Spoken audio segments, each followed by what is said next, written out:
Kombucha facts you should know before giving it a try. If you do any shopping at health food stores, you've no doubt noticed kombucha teas taking over the shelves. Your foodie friends may swear by the fizzy stuff. But if you haven't jumped on the kombucha bandwagon yet, there are a few things you might want to know, like it's a probiotic, and guzzling too much can cause serious bodily harm. 11 useful facts that will impress even your most kombucha-obsessed pals. It's not just a fad. Kombucha has actually been around for thousands of years. In fact, it first appeared in China in 220 BC. It's made with microbes. To make kombucha, sugar-sweetened tea is fermented with a starter culture to create an effervescent, tangy tart end product, says Wendy Bazilian, RD, co-author of Eat Clean, Stay Lean. The starter culture is a symbiotic colony of bacteria and yeast, or SCOBY for short, that's sometimes referred to as a mushroom. But that's a misnomer since the SCOBY is completely unrelated to fungi, Bazilian explains. It's a probiotic. Just like yogurt, kefir, and kimchi, kombucha is loaded with beneficial bacteria, says Bazilian. And a wealth of research suggests that the good bacteria in probiotic foods can help keep you regular, improve digestion, and boost your immunity. It has other nutrition perks too. Kombucha contains phytochemicals, or phytonutrients that have antimicrobial and antioxidant properties, says Bazilian.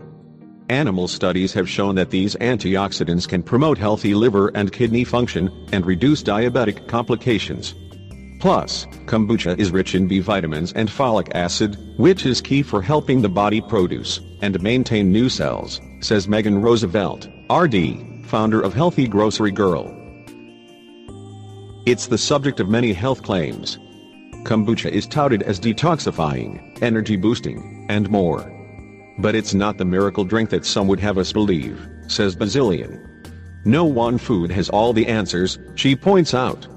And there isn't enough solid research to back up kombucha as a complementary remedy, she says. It can help promote a healthy diet.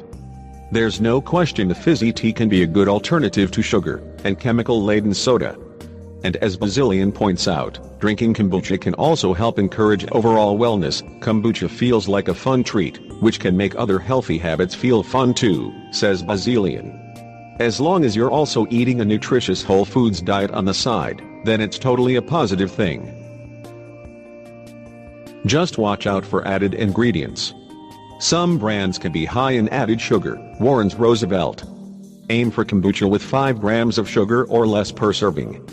She also recommends checking the serving size, because one bottle may contain 2 servings. Plus, just like you would with any packaged food, scan the label for hard-to-pronounce ingredients. If you can't find an ingredient on grocery store shelves, there's a good chance you don't want to put it into your body, says Bazilian. You can drink too much.